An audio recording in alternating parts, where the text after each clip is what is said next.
Hello everyone, welcome to my YouTube channel physics plus by Naushad sir. बच्चों, अपन कल बात कर रहे थे, नेक्स्ट अपना जो लास्ट वीडियो था अपन उसमें बात कर रहे थे कि कूलाम का नियम क्या होता है, कूलाम्स लॉ क्या है, किस तरीके से अपन ने डाइलेक्ट्रिक कांस्टेंट जिसे स्थिर विद्युत बल नियतांक कहते हैं, किस तरीके से अपन ने एप्सिलॉन नोड यानी निर्वात की विद्युतशीलता का मान निकाला था, उसी पे बच्चों अपन आगे डिस्कस करते हैं। और उसी पे देखिए मैं आपको बता दूं कि उसी पे साथ साथ आज अपन एक बहुत अच्छे टॉपिक पे बात करेंगे जिसका नाम है विद्युत बल रेखाएं और उसका गुण, यानी इलेक्ट्रिक फील्ड लाइन और उसकी प्रॉपर्टीज पे अपन क्या करेंगे, डिस्कस करेंगे। तो इलेक्ट्रिक फील्ड जो लाइन है उस पर बड़े रूप में अपन बात करेंगे, क्वेश्चन यहाँ से जरूर पुट होता है, ध्यान दें। लेकिन उससे पहले अपना कल का पोर्शन थोड़ा सा बाकी था, मैं आपको एक क्वेश्चन के द्वारा उसको समझा देता हूँ। जैसे बच्चों, अगर आपको कहें माध्यम की निरपेक्ष विद्युतशीलता या हवा या निर्वात की विद्युतशीलता यानी परमिटिविटी ऑफ एनी मीडियम और permittivity of free space is known as constant, इसे क्या कहा जाता है, एक नियतांक कहा जाता है।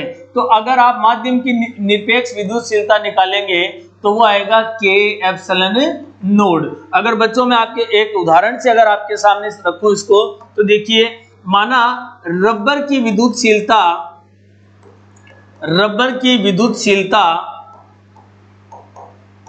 परमिटिविटी ऑफ रबर की विद्युतशीलता 7 है, तो रबर की आपेक्षिक विद्युतशीलता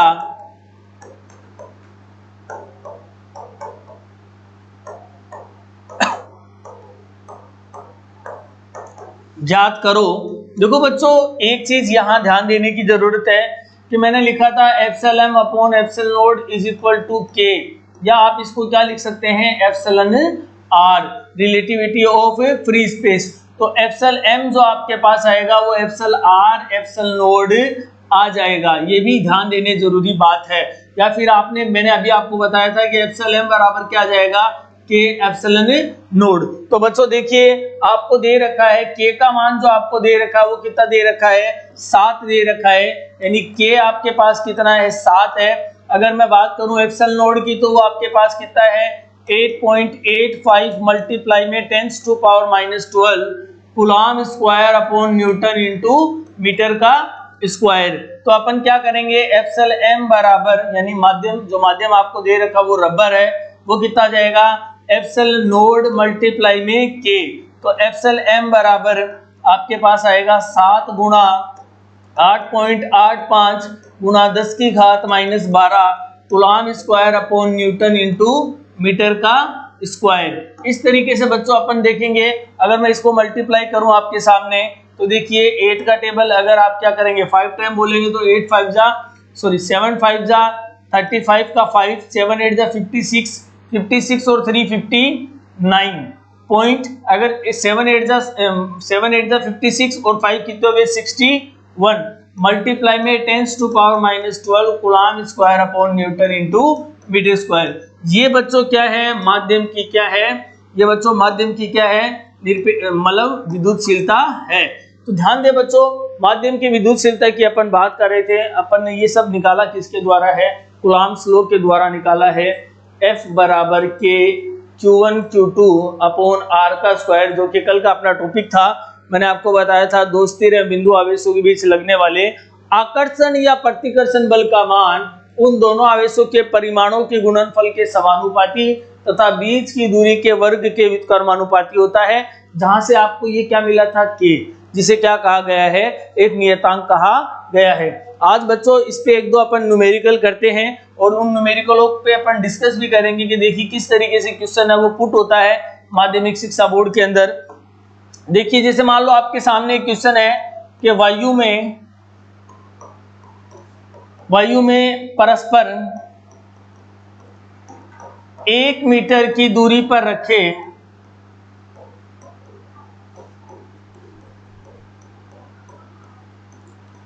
दो धनावेश अगर मैं उनको कह दूं 1 कूलम का, तो दो धनावेश पर बल ज्ञात करो। तो बच्चों देखिए, आपको क्या दे रखा है, आर का मान दिया है, यानी आपको गिवन क्या है, दिया है आर। आर आपको कितना दिया है, 1 मीटर। अगर आवेश की बात करें तो Q1 बराबर आपके पास कितना है, 1 कूलाम। Q2 आपके पास कितना है, 1 कूलाम। और K का मान आपके पास होता है 9 गुणा 10 की घात 9 newton into metre square upon coulomb का स्क्वायर।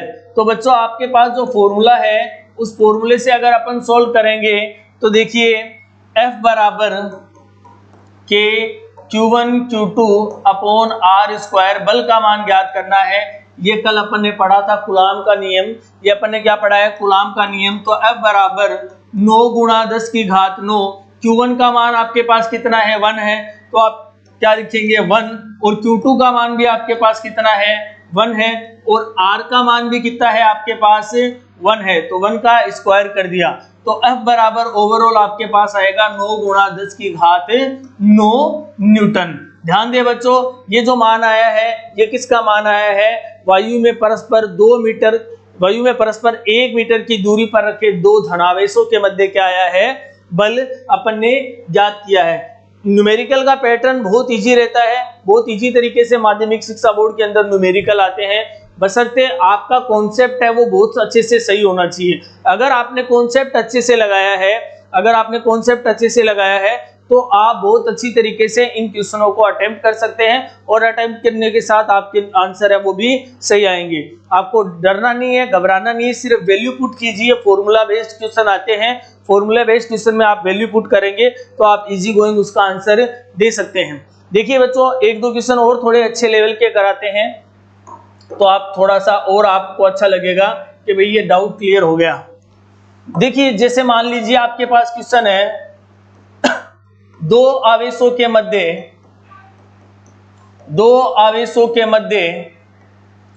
F बल है। मान लो कोई दो चार्ज हैं, उनके बीच के जो डिस्टेंस है उनके मध्य फोर्स कितना है, F है। यदि उनके मध्य की दूरी को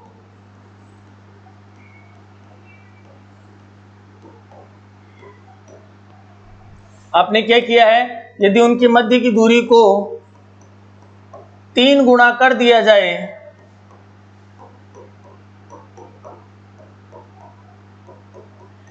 तो नए बल का मान ज्ञात करो। और ये आपको वन वर्ड में भी मिल सकता है, यानी ऑब्जेक्टिव टाइप में मिल सकता है। तो देखिए आपके सामने ऑप्शन ही रख देंगे।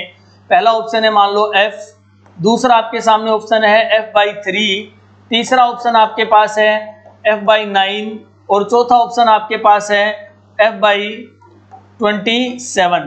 तो बच्चों देखिए, आप देखेंगे आपके क्या दिया हुआ है, F = K Q1 Q2 upon R square से क्या करेंगे, F = K Q1 Q2 upon R square से। मान लो आवेश Q1 बराबर कितना है, Q, और Q2 बराबर भी कितना है, Q। R आपको दे रखा है 3Q, क्या दे रखा है, 3Q। तो आप क्या करेंगे, F = K Q1 Q2, यानी कि या K आप Q भी ले सकते हैं, चाहे तो Q ले लें।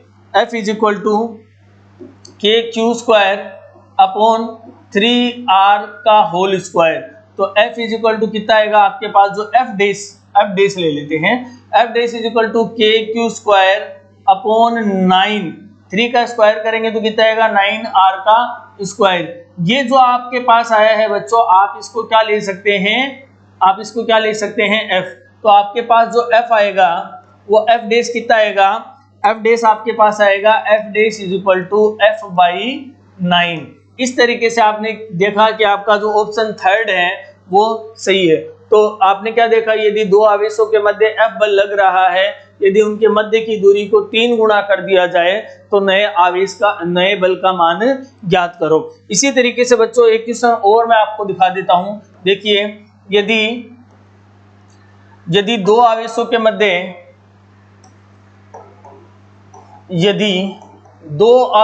मध्य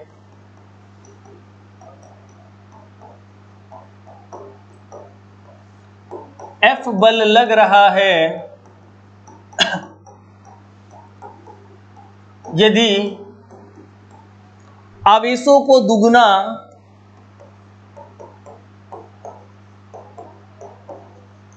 यदि आवेशों को दुगना व दूरी को, डिस्टेंस को आप हाफ करेंगे, व दूरी को आधा कर दें तो नए बल का मान ज्ञात करो।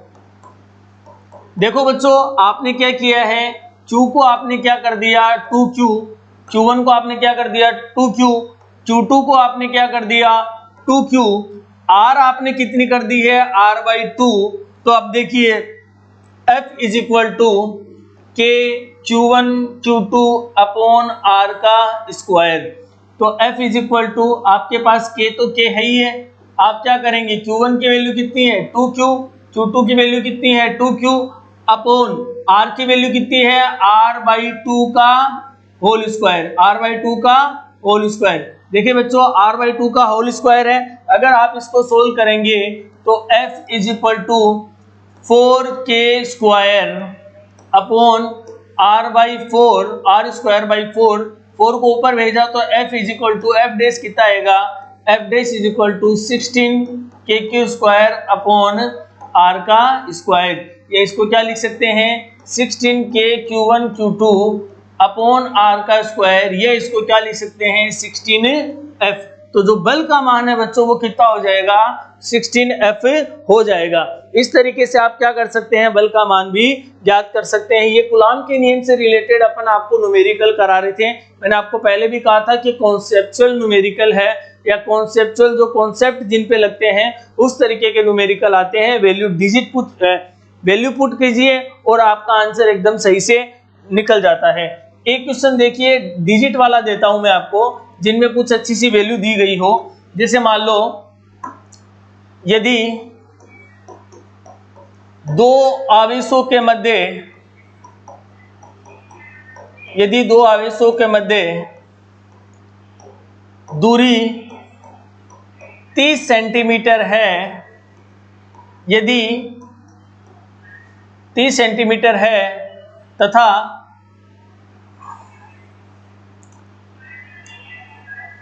तथा दो छोटे आवेशित जो उनके ऊपर आवेश है तथा आवेश क्रमशः 2 गुणा 10 की घात -7 कूलाम व 3 गुणा 10 की घात -7 कूलाम है, तो बल का मान ज्ञात करो। बल का मान ज्ञात करो। तो देखिए बच्चों, आपको दे रखा है R का मान, R कितना दे रखा है 30 सेंटीमीटर, कितना दे रखा है 30 सेंटीमीटर। लेकिन सेंटीमीटर को अपन क्या करेंगे, मीटर में चेंज करेंगे तो 1 मीटर बराबर कितना होता है बच्चों 100 सेंटीमीटर। तो 100 को इसके अपोन में लाएंगे तो सेंटीमीटर बराबर कितना हो गया 1/100 मीटर। 100 को क्या लिख सकते हैं सेंटीमीटर इक्वल टू 1/10⁻²। मीटर क्या लिखेंगे 1/10⁻² क्या लिख देंगे मीटर, और सेंटीमीटर बराबर कितना आ गया 10⁻² मीटर। तो जब आप इसको यहां रखेंगे तो R का मान आपका आएगा 30 मल्टीप्लाई में 10⁻² मीटर, जिसको सोल्व करने पे आएगा 3 × 10⁻1 मीटर। अब देखिए बच्चों, आपको आगे गिवन क्या है, आपको आगे दिया गया है Q1 का मान 2 गुणा 10 की घात -7 कूलाम, Q2 का मान दिया गया है 3 गुणा 10 की घात -7 कूलाम। और अगर बच्चों अपन बात करें K की, तो K का मान आपके पास है 9 गुणा 10 की घात 9 newton into metre square upon coulomb का स्क्वायर। तो देखें, आप फॉर्मूला पुट करेंगे F is equal to K Q1 Q2 upon R का स्क्वायर। तो K का मान जो है आपके पास है 9 गुणा 10 की घात 9 गुणा Q1 का मान जो है आपके पास कितना है 2 गुणा 10 की घात -7 गुणा Q2 का मान जो है आपके पास 3 गुणा 10 की घात -7 बटा R का मान जो है बच्चों वो कितना है R का मान है 3 गुणा 10 की घात माइनस 1 का होल स्क्वायर। क्या है? 3 गुणा 10 की घात माइनस 1 का होल स्क्वायर। बायोलॉजी वाले बच्चों के लिए थोड़ी कैलकुलेशन में दिक्कत आती है, मैथ वाले बच्चे कैलकुलेशन इजी कर लेते हैं, लेकिन हमारा टारगेट यही रहता है कि इजी गोइंग तरीके से कैलकुलेशन को सोल्व किया जाए, जिससे क्या है कि बच्चे आसानी से क्या कर सके, कैलकुलेशन को कर सके। तो देखिए बच्चों, 9 क्रॉस 10 टू पावर 9 मल्टीप्लाई में 2 cross 10 to power minus 7 multiply में 3 cross 10 to power minus 7 upon, अगर इसका स्क्वायर करेंगे तो कितना आएगा, 9 क्रॉस 10 टू पावर कितनी आएगी, माइनस का 2। अब देखिए बच्चों, पावर को पहले ऐड कर लेते हैं। ऊपर हो गया 9 क्रॉस 10 टू पावर 9 मल्टीप्लाई में 2 क्रॉस 3 मल्टीप्लाई में 10 की पावर माइनस 14, माइनस 7 और माइनस 7 जुड़ के कितने हो गए, माइनस के 14। नीचे अगर अपन बात करें तो वो कितना है, 9 क्रॉस 10 टू पावर माइनस 2 है। देखिए बच्चों, 9 से 9 को आपने क्या कर दिया, कैंसिल आउट कर दिया। क्या कर दिया, 9 को 9 से कैंसिल आउट कर दिया। जैसे ही आपने कैंसिल आउट किया, फिर देखिए अगर आप इस 10 की पावर 2 को माइनस 2 को ऊपर ले गए तो किसका हो गया, प्लस का। तो 10 की पावर 9 मल्टीप्लाई में 6 मल्टीप्लाई में 10 की पावर माइनस 14 मल्टीप्लाई में क्या कर देंगे, 10 की पावर 2। कितने हो गए बच्चों, ये 14 है। कितने हो गए, 9 और 2 कितने हो गए, 11। 6 क्रॉस 10 टू पावर 11 मल्टीप्लाई में 10 टू पावर माइनस का 14। 14 में से 11 गए, माइनस 14 में से 11 गए तो किसका बचा, माइनस का 3 बच गया। तो क्या करेंगे बच्चों, अगर 3 बच गया है तो 6 क्रॉस 10 टू पावर माइनस 3 और अपन क्या निकाल रहे थे, फोर्स, तो क्या आ जाएगा, न्यूटन। इस तरीके से बच्चों डिजिट वाले जो क्वेश्चन आते हैं वो भी क्या आते हैं, बहुत इजी आते हैं। तो ये था अपना कूलाम का नियम। अपन ने विद्युतशीलता की बात की, अपन ने स्थिर विद्युत बल नियतांक इलेक्ट्रिक फोर्स कांस्टेंट की बात की, अपन ने परमिटिविटी ऑफ फ्री स्पेस की बात की, कुछ न्यूमेरिकल्स मैंने आपको करवाए हैं। अगर आपको बाकी और ज़्यादा अच्छी से प्रैक्टिस करनी है न्यूमेरिकल से रिलेटेड, तो नीचे डिस्क्रिप्शन बॉक्स में आप व्हाट्सएप पे या टेलीग्राम चैनल पे हमसे कॉन्टेक्ट कर सकते हैं। डिस्क्रिप्शन बॉक्स में आपको इसका मतलब सॉल्यूशन दिया जाएगा और आपको पीडीएफ भी प्रोवाइड करवा दी जाएगी कि इस तरीके से आप बाकी कॉम्पिटिशन्स के लिए न्यूमेरिकल को सॉल्व कर सकते हैं। आगे आज का अपना नया टॉपिक है, वो है विद्युत बल रेखाएं। देखो बच्चों, बहुत अच्छा टॉपिक है विद्युत बल रेखाएं। विद्युत बल रेखाएं या विद्युत क्षेत्र रेखाएं, इलेक्ट्रिक फील्ड लाइंस इसको कहा जाता है। विद्युत क्षेत्र रेखाएं या विद्युत बल रेखाएं, देखिए बच्चों क्या किसने किसके द्वारा दी गई थी, ये सबसे पहले बताने वाले थे माइकल फेराडे। किसने बताया था, माइकल फेराडे ने बताया था कि किस तरीके से विद्युत क्षेत्र रेखाएं होती है। देखिए होती क्या है, विद्युत क्षेत्र में जब आप क्या करते हैं, इलेक्ट्रिक फील्ड में क्या करेंगे, विद्युत क्षेत्र में खींचा गया वह काल्पनिक वक्र जिस पर इकाई धनावेश यानी पॉजिटिव चार्ज जो होता है, सिंगल पॉजिटिव चार्ज होता है, वो चलने के लिए पूर्णतः स्वतंत्र होता है। विद्युत क्षेत्र में खींचा गया वह काल्पनिक वक्र जिस पर इकाई धनावेश चलने के लिए पूर्णतः स्वतंत्र होता है, उसे क्या कहा जाता है, इलेक्ट्रिक फील्ड लाइन से कहा जाता है। यानी क्या होगा, टोटली क्या होता है, इंडिपेंडेंट होता है। जैसे आपने मान लो लिया प्लस क्यू चार्ज, तो ये प्लस क्यू चार्ज इस तरीके से क्या करेगा, विद्युत क्षेत्र रेखाएं उत्पन्न करेगा। इस तरीके से विद्युत क्षेत्र रेखाएं क्या करेगा, उत्पन्न करेगा। और मैं इसको क्या कहूंगा, Q ग्रेटर देन 0।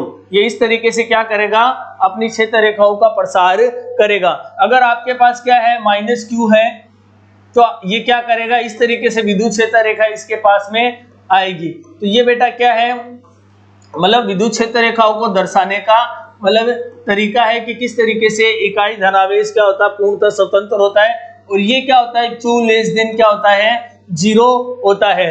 अब बात करते हैं इसके गुण की, प्रॉपर्टीज की। तो प्रॉपर्टीज की अगर बात करें तो ध्यान रखें, यह धनावेश से प्रारंभ होती है, यानी प्लस से स्टार्ट होती है और खत्म कहाँ होती है, माइनस पे।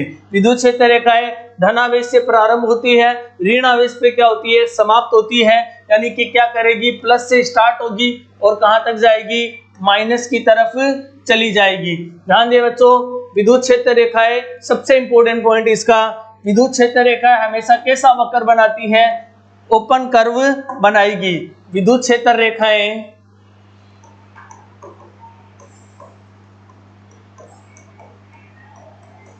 खुला वक्र बनाती है। कैसा वक्र बनाती है? खुला वक्र। क्या करेगी बच्चों? विद्युत क्षेत्र रेखाएं क्या करेगी? हमेशा ओपन कर्व बनाएगी, यानी खुला वक्र क्या करेगी? बनाएगी। लेकिन ध्यान दे बच्चों, इंपॉर्टेंट बात है, चुंबकीय क्षेत्र रेखाएं हमेशा क्या करेगी? बंद वक्र बनाएगी। क्या करेगी? बंद वक्र बनाएगी। इस तरीके से क्या होती है? मैग्नेटिक फील्ड क्या होती है? चलती है। लेकिन आपका जो इलेक्ट्रिक फील्ड है वो हमेशा क्या करेगी? इस तरीके से चलेगी। ये इलेक्ट्रिक फील्ड है और ये कौन है? मैग्नेटिक फील्ड है। पहला जो गुण इसका ये था कि ये धनावेश से प्रारंभ होकर ऋणावेश पे समाप्त होती है। दूसरे गुण की अगर बात करें तो इसका दूसरा गुण है विद्युत क्षेत्र रेखा हमेशा क्या करती है? खुला वक्र बनाती है। जबकि चुंबकीय क्षेत्र रेखाएं, मैग्नेटिक फील्ड जो होती है वो क्या करती है? हमेशा बंद वक्र बनाती है। आगे अगर बच्चों अपन बात करें विद्युत क्षेत्र रेखा की किसी भी बिंदु पर खींचा गया कोई बिंदु होता है वो क्या होता है? कटान बिंदु को दर्शाता है। जैसे मान लो आपने लिया प्लस और आपने यहाँ क्या ले लिया? माइनस। अगर आप इस पे क्या करेंगे? कोई भी बिंदु दर्शाएंगे तो वो बिंदु जो होगा वो उसको क्या करेगा? कटान बिंदु को क्या करेगा? दर्शाएगा। क्या करेगा? कटान बिंदु को क्या करेगा? शो करेगा। ये मान लो आपका कौन है? ईपी वेक्टर है और इस तरीके से ये आपका कौन है? ये आपका मान लो क्यू पॉइंट है। तो ये ध्यान दें बच्चों कि विद्युत क्षेत्र रेखा के किसी भी बिंदु पर खींचा गया मतलब जो वक्र होगा वो क्या करेगा? उस बिंदु को दर्शाता है। कटान बिंदु जो होता है वो क्या करता है? उस बिंदु को दर्शाता है। अगला जो पॉइंट है बच्चों ध्यान दें, विद्युत क्षेत्र रेखाएं एक दूसरे को काटती नहीं है। विद्युत क्षेत्र रेखाएं एक दूसरे को काटती नहीं है क्योंकि कटान बिंदु पर एक से ज्यादा क्या हो जाएंगे? पॉइंट हो जाएंगे, जो कि संभव नहीं है। जहां विद्युत क्षेत्र रेखाएं क्या होती है बच्चों? देखो, जहां विद्युत क्षेत्र रेखाएं पास पास होती हैं वहां क्या होता है? विद्युत क्षेत्र रेखाएं अधिक, और जहां दूर दूर होती है वहां विद्युत क्षेत्र रेखाएं कम होती है। जैसे मान लो